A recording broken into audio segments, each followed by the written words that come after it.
Chapter 1. Chase Bradington slid a pair of large-frame sunglasses over his eyes, twisted a smile into place, and walked into the sickest form of choreographed PR nonsense he could imagine. The main entrance of Reach came open. Likely a receptionist or some other nearby staff member had been recruited to clear a path between the substance abuse rehab center and the salvation of a black stretch limo that waited for him at the head of the curved drive, engine purring. So close, and yet so far. Reporters, gathered at least 4 deep along the stone walkway, went wild with shouts for attention. A batch of fool cameramen trampled moist soil which was now dotted pink, purple, and white by destroyed hyacinth. Brightly colored petunias and phlox fared no better. All that appealing greenery laid to waste in an overcharged blitz to score something as meaningless as the image of a troubled country music star leaving a life recovery center. Chase fought back a self-condemning wince at the circus display. A few weeks ago, he had spent hours on his knees planting those flowers, gaining some familiarity with horticulture, enjoying warm sunlight on his back, and the feel of damp earth pressed against his fingertips. Surprisingly, he'd enjoy the flower-spiced landscaping sessions while he talked things over with his mentor and sponsor, Mark Samuels. That same aroma filled the air now, amplified by the dewy release of crushed petals. Heathen journalists. Nevertheless, he didn't flinch. And he didn't stop. He sank behind the protection of this orchestrated exit and coached himself the whole way. Smile, wave, move fast. The first cut is the deepest. Camera flashes ignited like strobes, clicks, whirs, and shouts pounded against his temples as chaos built to a nasty crescendo. "Chase, welcome back. How you feeling?"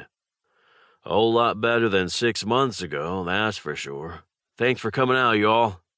The words formed the only soundbite he felt comfortable offering, but they came wrapped in a carefully warmed tone and his easy, trademark smile.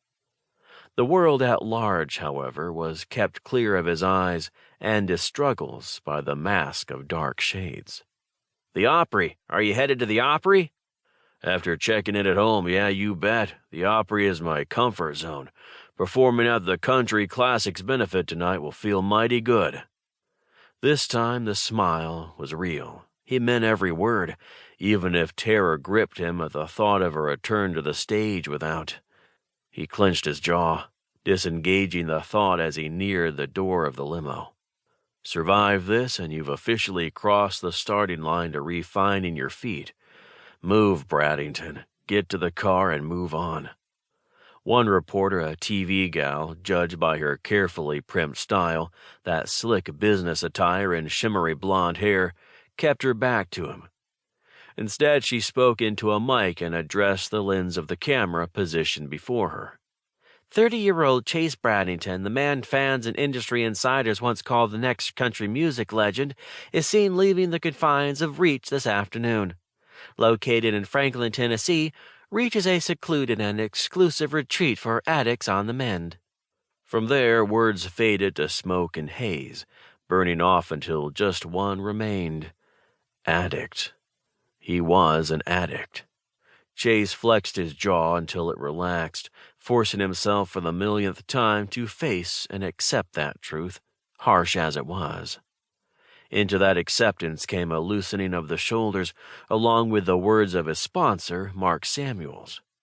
"Chase, you're addicted to alcohol, and that addiction overwhelmed you for a time, but the addiction didn't win.